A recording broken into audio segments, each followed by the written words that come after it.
Hello viewers, Mukasei. Welcome to Africa and Beyond Television Network, where we are committed to give you the latest trending news in the nation of Zimbabwe. And we feel that as citizens, there are issues which are very important, and we need to continue to scrutinize them. We need to make sure that every directive or every step which is taken by government or state-owned enterprises or government departments and institutions, we need to make sure that we look into it and its effect to the people of Zimbabwe, the economy of Zimbabwe, and to the general populace. So RBZ has been popular for its role in making directives which always harm the economy. And let me begin by a directive, a lending directive, which they gave. They just said nobody is allowed to lend, nobody is allowed to borrow, just like that, from nowhere.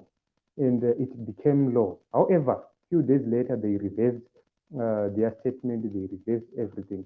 And despite the impact which was made to the general populace, to the companies, to the businesses, to the reputation of the nation of Zimbabwe, to the economy itself, they continue to issue directives and letters each and every time.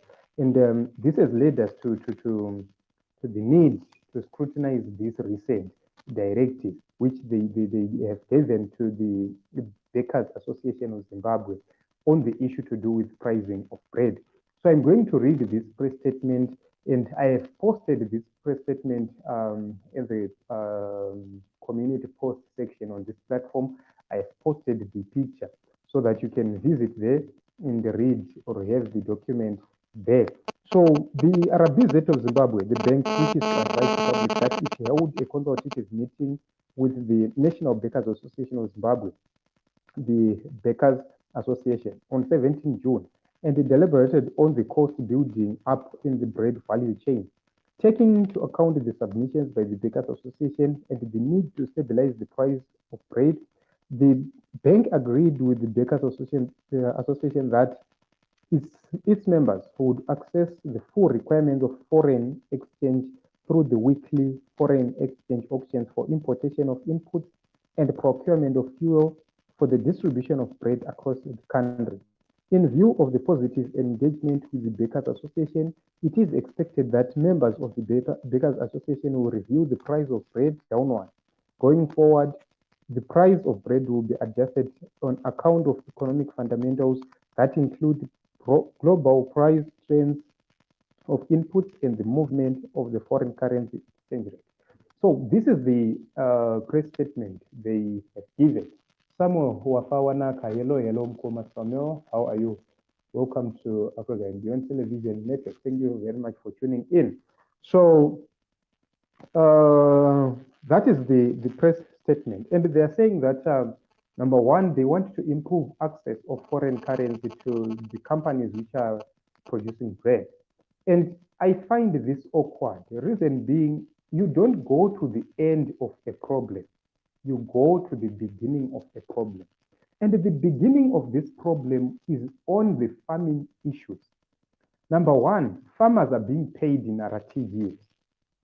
You are paying farmers in RTGS, you expect farmers to produce. We are in a season where farmers were supposed to be looking after their crops at this moment. They were supposed to be looking after wheat at this moment. RBZ would have prioritized to make sure that we have enough wheat in the nation of Zimbabwe. That is step number one they were supposed to take. But they failed that. And now they're trying to come up with corrective measures. But the economy is not going to respond just like that because there are a lot of loopholes. So let's look at the issue of funding the agriculture. RBZ has failed to provide foreign currency for our farmers to make sure that they do their farming very well. How? When GMB is buying maize, is buying wheat, is buying whatever grain, they are paying in dollars and not instantly. They pay at their own debt.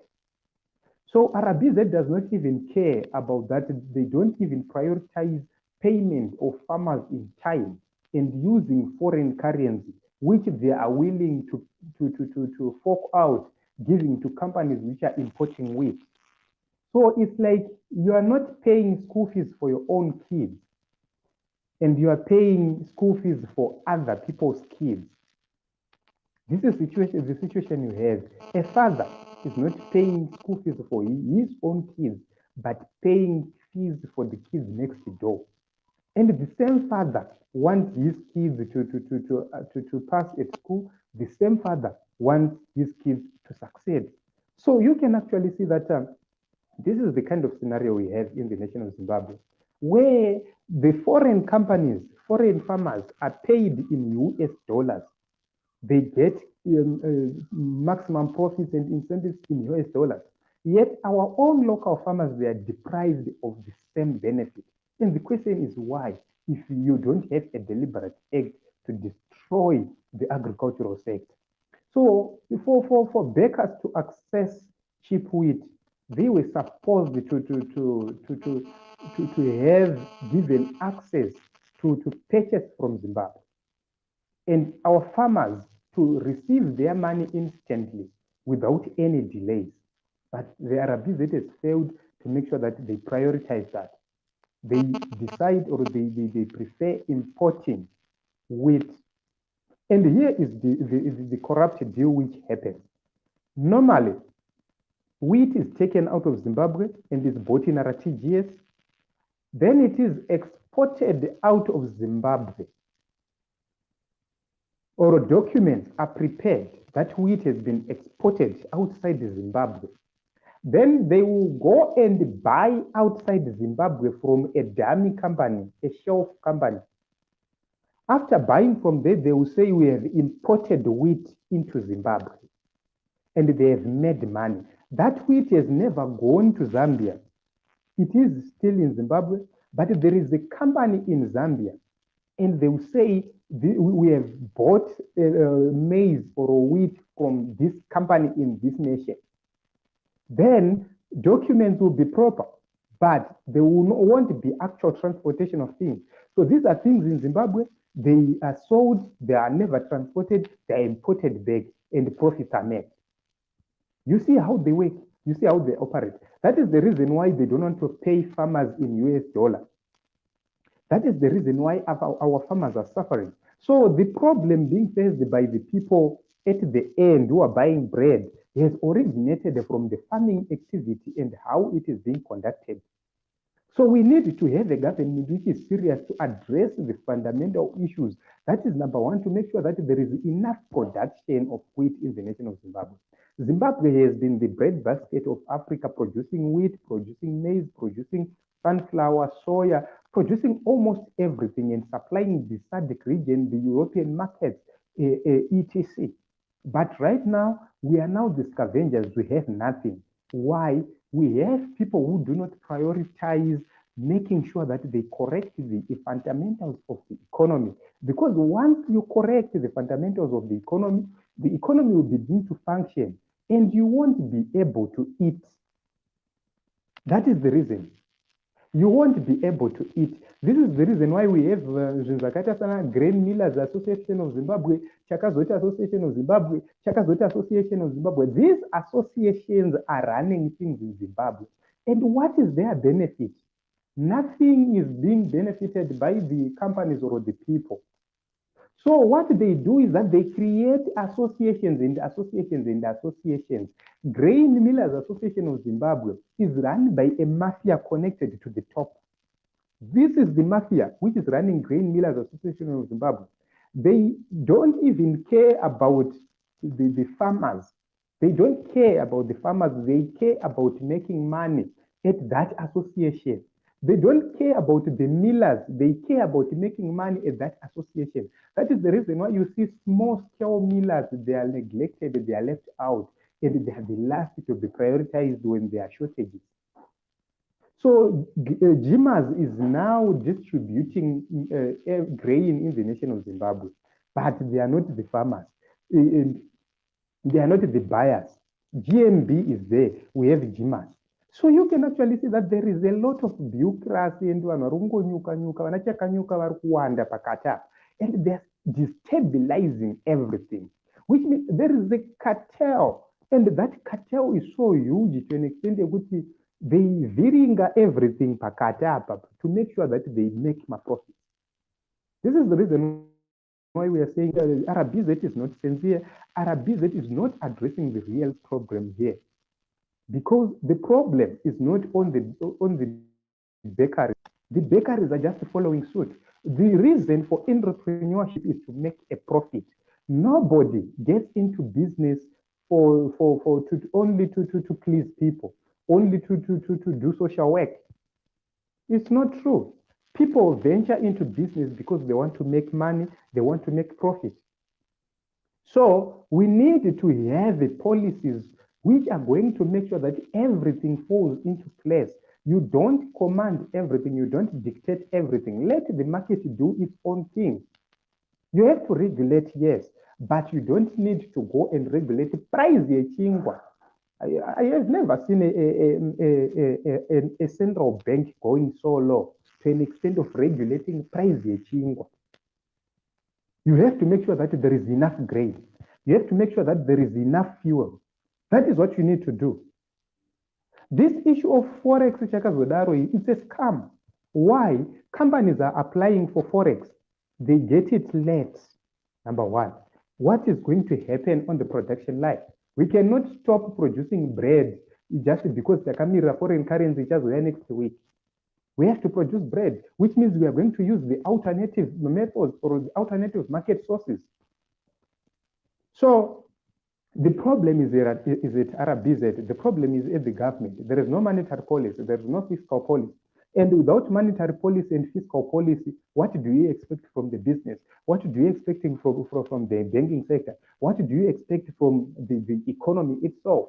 An economy without a monetary policy, an economy without a fiscal policy is a threat to livelihood of the nation in that economy, or of the people in that economy. Okay, Anzi Nanosta Chigonera. So who is on top of the scandals? Zim government is a mess. You know what? When an RBZ governor is involved in a lot of shenanigans, I have seen a lot of things happening. Request to meet an RBZ governor this day. It will take time for you as a citizen to meet him. Why is he not holding seminars with us so that we can go and ask him direct questions? It's because he knows that we are going to expose him. It's because he knows that this brand of young people we have in Zimbabwe can't be jogged with. So these are the reasons why they will never engage us. And they will continue to come and lipstick policies, face powder politics, where they always quote their policies, running around, accusing other people, you are doing this, you are doing that, giving directives. And what are the results of those directives? Nothing. Address the fundamental issues. Number one, you are collecting too much tax from the fuel industry. Too much tax from the fuel industry. Why can't you reduce those taxes? Why? Zimbabwean fuel is the most expensive, and a reasonable governor and a reasonable minister will go and deal with the issue of fuel, because fuel is part of the much needed ingredients in terms of production. We need fuel. So you have to make sure that the production cost is low. And how do you reduce the production cost? Reduce the price of fuel. How? Reduce fuel levies. Because you are levying taxes on fuel, high taxes on fuel, and products are going to be very expensive. At the same time, you will try to reduce the prices of the products at the end, instead of going at the source, which is the fuel, and say, let's reduce price of fuel from the beginning. And at the end of the day, when the product comes to the market, we are in a lower price already, which means there is no need for intervention because you intervened already from the beginning. So fuel price affects everything in the economy. Mangwana uri kutaura pamusoro pechingwa, mangwana takunzwa kutaura zve-rice, mangwana takunzwa kutaura zvemafuta, mangwana takunzwa kutaura zvezvimwe futi. And this is the problem we have with these guys. Okay, Andrew Znorwadza, if you think deeper about the mafias on top, there who are fighting for earning their pockets. Yes. So we have a mafia which is running the economy, and that mafia, honestly speaking, they are not ready to let the economy go. They are not ready to lose power anytime soon. They are not ready to have their feeding troughs be removed from them. We are doing what we are doing, but we are doing for the sake of the love of this nation. We are doing this for the sake of the love of the nation, or the love we have for this nation, for the love we have for our future. But the mafia is not happy. The mafia knows very well that change in Zimbabwe is going to disrupt how they eat. So they're not going to allow somebody who wants to change the status quo, who wants to end corruption, who wants to end mismanagement and looting, who wants to end barbaric policies. Because my policies are repo, they are not thought of. They know what to do, but they disregard it because they want to benefit from the chaos they create. So they create a problem and they benefit from the problem. So one day I thought about this. You want to marry a girl, or you want to exploit a girl, but she is refusing you. So you send thugs to beat her. Then you come to her rescue and manipulate her later. You see, this is the situation we have. They have sent thugs to attack us. Then they will come as if they are rescuing us. These boys which are causing or manipulating things in the market, they are their boys. They will send them, they will unleash them into the market. They will come and cause chaos, after which they will try to run and to try to come and say, let's calm the situation. But the problem they have is that the market does not only consist of them. The market consists of a lot of people, different market players, and they all react differently. So that the reaction which is given by the market man, ndoinozovakanganisa kuti pavaroda kuti vazodzimura moto hauchadzimuki, wakuramba kudzima. So the only way we have to get out of this mess is to make sure that we change the status quo. Because if President Emerson Mnangagwa was serious, he would have fired Mthuli Ncube, he would have fired Mangudya. These people, the two men, they are a disaster to a prosperous Zimbabwe. These men are a disaster, they are a menace. I want to see a Zimbabwe where zvakaita sana jimas zvibhanwe associations. This is the right time to ban these associations because they are not serving the interest of the people, they are not serving the interest of the economy. What they do is that they create chaos and nothing happens. So I don't know what you think. I don't want to take it far much longer than this, but I believe that this press statement by the RBZ, I have put that in the community section. You can check. I have put the picture in the community section. At this moment, I'm not able to post pictures online. I'm still working on to improve my software and my broadcasting activities. I have a lot of things which I need to put in place so that I can have a proper broadcast. But I've decided to continue while we source some equipment and some things. So if you want to assist us, if you have anything you feel that you can assist us with, please, you are free to WhatsApp us. Then you will see how you can assist us. Your little hand can help us do a lot of things. Your little hand can help us have the necessary equipment. So if you have anything you believe that you can assist with, the link, please WhatsApp us on the number appearing on the screen. If you want to be part of this platform, if you want to come here live, use the number on the platform on the screen. WhatsApp us on the number on the screen. We have a discussion. We'll bring you here, and you don't have to pay anything. All you need is to buy your data, prepare yourself, and come here. Then you talk to the people of Zimbabwe. Thank you very much for tuning in. I was analyzing this report by the RBZ Governor. So say hi and join our WhatsApp group so that you can see that document right in our WhatsApp group. We are going to send it right into our WhatsApp group. So thank you very much for tuning in. I love you all. Please subscribe, please comment and share.